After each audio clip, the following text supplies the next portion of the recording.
Few disasters in war begin with panic or chaos. Some begin with confidence. During World War II, on a critical sector of the front, commanders believed they understood the situation perfectly. Intelligence reports seemed clear. Enemy movements appeared predictable. The front looked stable enough to take calculated risks. One assumption shaped every decision that followed: the belief that the enemy was weaker, slower, and unprepared to act. That assumption was wrong. While plans were being executed with confidence, the battlefield was changing in ways no one anticipated.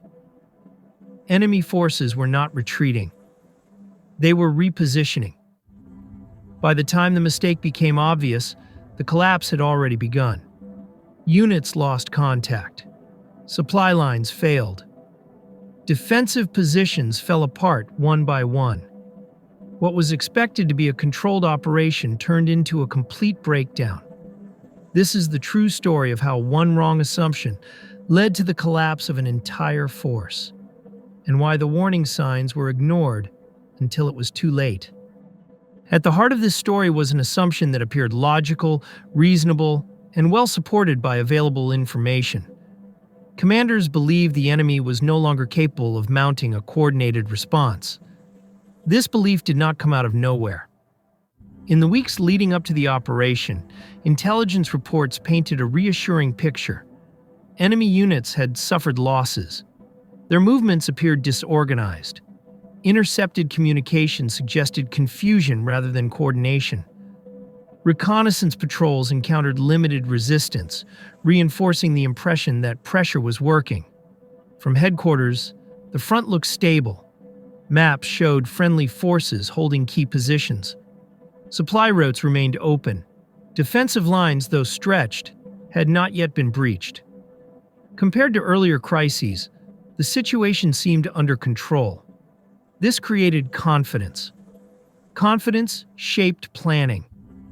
Instead of preparing for a worst-case scenario, commanders planned based on the assumption that the enemy would react slowly. The expectation was that any counteraction would be local, fragmented, and easy to contain. This assumption influenced every layer of decision-making. Operational plans emphasized forward posture rather than flexibility. Reserves were positioned to reinforce success, not to respond to sudden reversals. Withdrawal routes existed on paper, but they were not treated as urgent priorities. After all, the enemy was believed to be incapable of exploiting them. On the front line, this confidence translated into routine.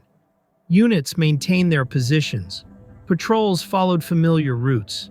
Defensive preparations continued, but without urgency. Officers focused on maintaining order and morale rather than anticipating disaster. The battlefield felt tense, but not dangerous. Yet beneath the surface, the situation was changing. Enemy activity did not decrease. It shifted. Instead of pressing directly against strong points, opposing forces began moving laterally. Forests, secondary roads, and poorly monitored terrain became corridors of movement. Small units advanced quietly, avoiding contact whenever possible. These movements were observed. They were reported. But they were not interpreted correctly. Commanders viewed them as signs of weakness. Dispersed movement was seen as evidence of disorganization rather than preparation. The lack of large-scale attacks reinforced the belief that the enemy was buying time, not planning something decisive. This misreading was critical. In reality, the enemy was not retreating. They were positioning. They were studying the terrain, identifying choke points, and mapping supply routes. They were watching how quickly reinforcements could move, which roads were guarded, and which were neglected. Most importantly, they were learning how decisions were made. The assumption of enemy weakness created blind spots. Warnings from lower-level officers were often filtered through this lens. Reports that contradicted the prevailing narrative were softened or delayed. Concerns about exposed flanks were acknowledged, but not prioritized. No one wanted to challenge a plan that appeared to be working. Time passed. Each uneventful day reinforced confidence. Each successful resupply convoy confirmed the belief that control remained intact. Each quiet night was interpreted as stability. This was the most dangerous phase, because the absence of crisis was mistaken for safety. At higher levels of command, discussions focused on how to maintain momentum. The idea of adjusting the plan seemed unnecessary. Why complicate a situation that appeared manageable? Flexibility was sacrificed for efficiency. Contingency planning existed, but it was secondary. Backup options were treated as unlikely scenarios rather than imminent possibilities. Decision-makers assumed they would have time to react if conditions changed. They would not. On the front line, subtle signs of danger continued to appear. Patrols reported unfamiliar units operating in unexpected areas. Communications disruptions became more frequent.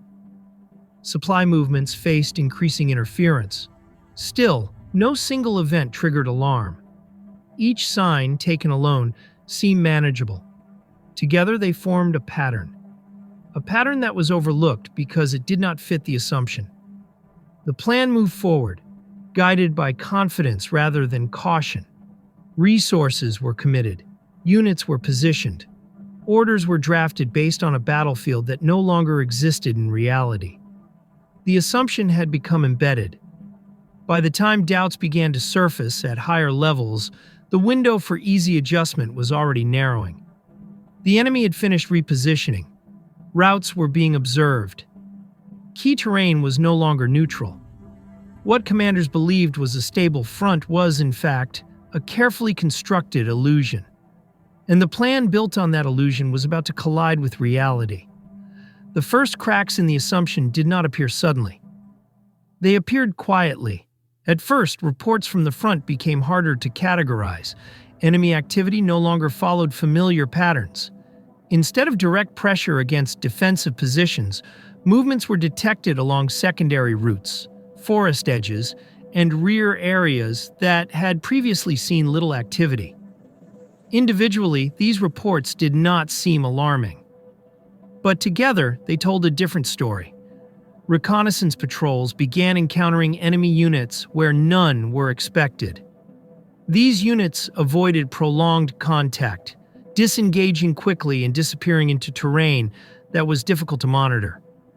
When pursued, they left behind little evidence of their intentions. This behavior was unusual. In earlier phases of the war, such movements often preceded larger actions. But this interpretation conflicted with the dominant belief that the enemy was too disorganized to act decisively. So the reports were downplayed.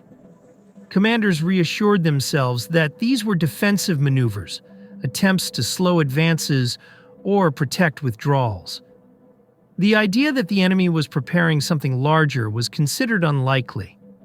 At headquarters, planning continued along the original lines. Orders emphasized maintaining positions and preserving momentum. Units were instructed to remain alert, but no major adjustments were made. Reserves stayed where they were.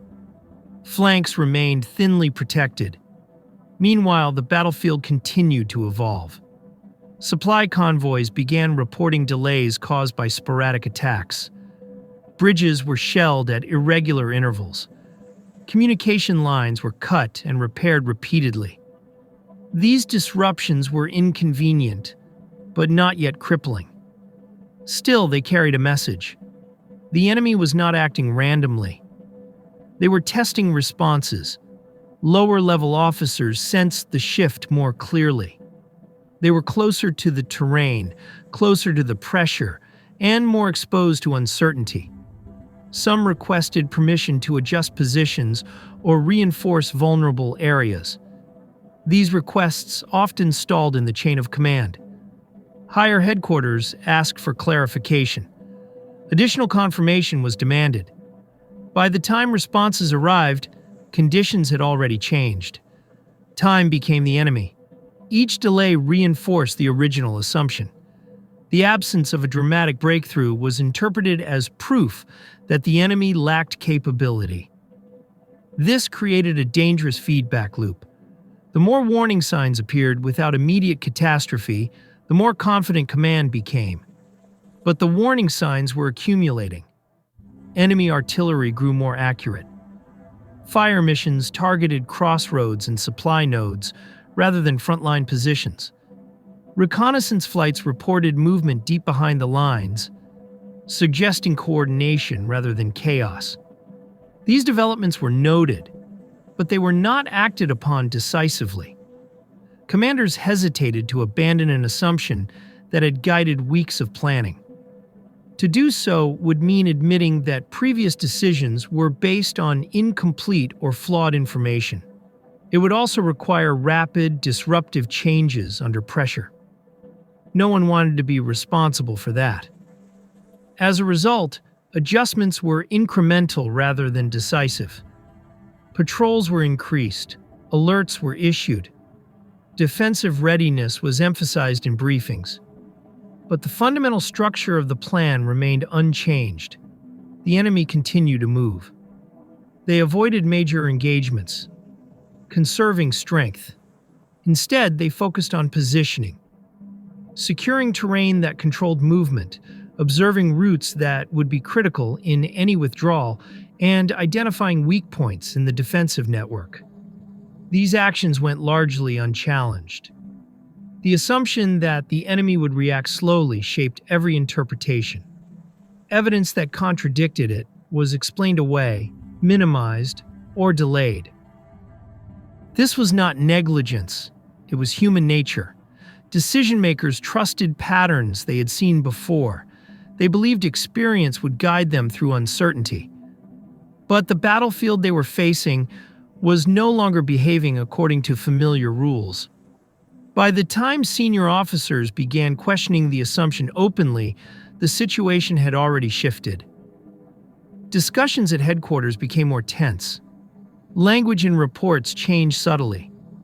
Words like possible and unlikely gave way to increasingly probable. Still, no decisive action followed. Plans were revised on paper but not executed in full. Contingency options were discussed but not activated. Command hoped for more time. Time to confirm, time to prepare, time to avoid unnecessary risk. Time was exactly what they no longer had. The enemy had finished repositioning. Routes that were once considered safe were now under observation. Terrain that had been ignored was now contested. The battlefield was no longer neutral. The assumption was breaking down, but the system built around it was slow to adapt. And as reality continued to diverge from expectations, the cost of hesitation grew with every passing hour. The collapse of the assumption did not happen gradually. It happened all at once. What commanders had interpreted as hesitation or weakness suddenly revealed itself as preparation. Enemy forces, previously dispersed and quiet, began to move with speed and coordination that no one had anticipated. The first shock came at the flanks. Units that had been considered secure reported heavy contact. Roads that were expected to remain open came under direct fire. Forward elements discovered enemy forces already positioned behind them, cutting off routes that had been assumed safe only hours earlier. The battlefield changed faster than command could react. Communication lines were overwhelmed. Reports arrived simultaneously from multiple sectors, each describing a rapidly deteriorating situation. Requests for clarification turned into urgent calls for guidance, but guidance was slow to arrive. Headquarters struggled to understand the scope of the crisis. Maps no longer reflected reality. Positions marked as friendly were already lost. Terrain believed to be neutral was now contested. The assumption had collapsed. What replaced it was uncertainty. As enemy pressure increased, units began acting independently. Local commanders made decisions based on immediate survival rather than coordinated strategy. Some attempted to hold positions longer than planned. Others began pulling back without authorization, fearing encirclement. This fractured the front. Enemy forces exploited the confusion with precision. Instead of pushing directly against strong points, they focused on mobility and control. Key junctions were seized. High ground overlooking roads was occupied. Small, fast-moving units cut communication and supply lines before disappearing again. The speed of the enemy advance was shocking. Commanders had expected time to adjust once the assumption proved wrong. Instead, they found themselves reacting to events that were already unfolding beyond their control. Attempts were made to regain initiative. Reserves were ordered forward, but they encountered resistance almost immediately.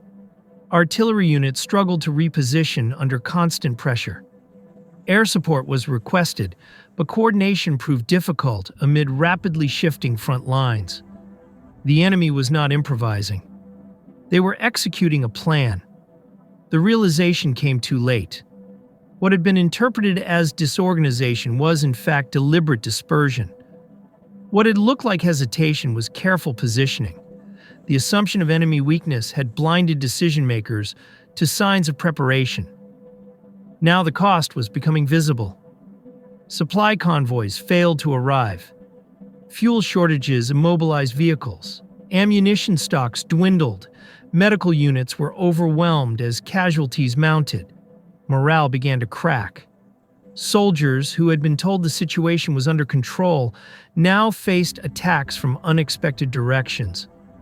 Trust in higher command eroded as orders became contradictory or outdated by the time they were received. The front ceased to exist as a coherent line. Instead, it fragmented into isolated pockets of resistance. Each pocket fought its own battle, often unaware of what was happening beyond immediate surroundings. Enemy forces closed in methodically. They avoided unnecessary losses, applying pressure where resistance was weakest. When one pocket collapsed, attention shifted to the next. The process was systematic, not rushed. Attempts to re-establish coordination failed. Communication equipment was destroyed or abandoned. Messengers were intercepted. Even when orders reached their destination, they often no longer applied to the situation on the ground. The initiative was gone. Commanders who had once shaped events were now responding to them. Decisions were made under pressure, with incomplete information and limited options. The assumption that had guided planning for weeks had collapsed in a matter of hours. And with it, collapsed the structure built upon it. By the end of the day, it was clear that the operation had entered a new phase, one defined not by plans and expectations, but by damage control and survival. What followed would not be a maneuver. It would be a struggle to escape the consequences of believing something that was no longer true.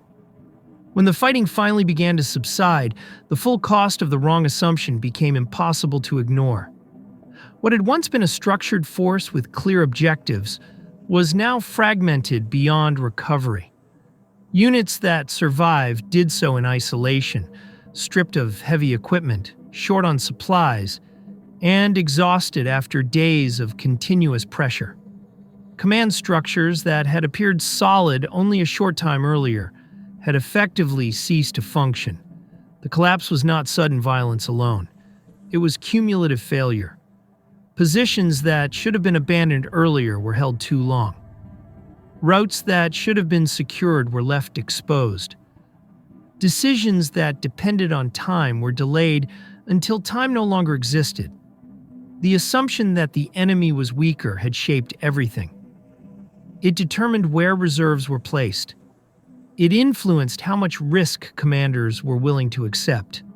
It delayed decisions that required urgency rather than certainty.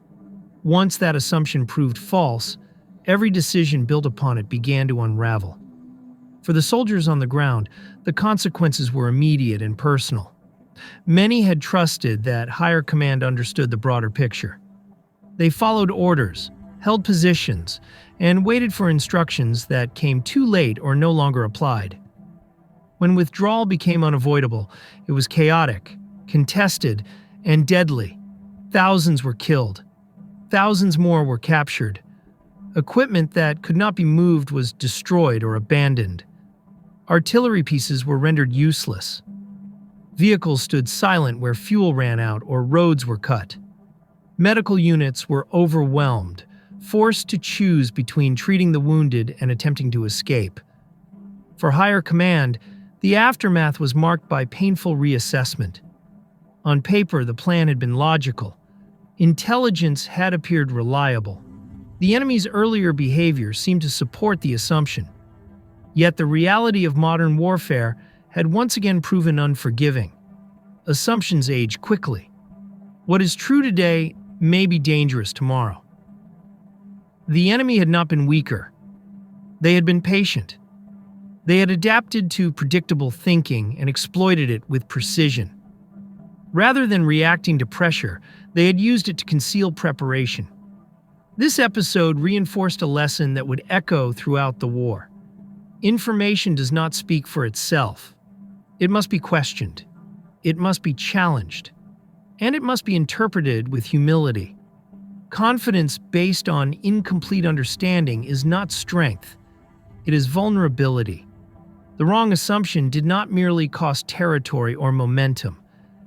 It cost lives, cohesion, and the ability to respond when it mattered most. In hindsight, there were moments when the outcome could still have been altered. Earlier recognition of warning signs, faster adjustment to changing conditions, a willingness to abandon a comforting narrative in favor of uncomfortable uncertainty. None of these required brilliance. They required flexibility. Instead, command waited for confirmation when speed was needed. They trusted patterns from the past when the present was changing. And by the time certainty arrived, the opportunity to act had already passed. History often focuses on dramatic decisions, bold attacks, desperate defenses, heroic last stands. But many disasters are born quietly, in briefing rooms and planning sessions, where assumptions go unchallenged and caution disguises itself as responsibility. This was one of those disasters. The wrong assumption did not fail immediately. It failed gradually. And then, all at once. By the time the truth became undeniable, the collapse was already irreversible. The lesson is simple, but unforgiving. In war, assumptions are liabilities. And the longer they remain untested, the more dangerous they become.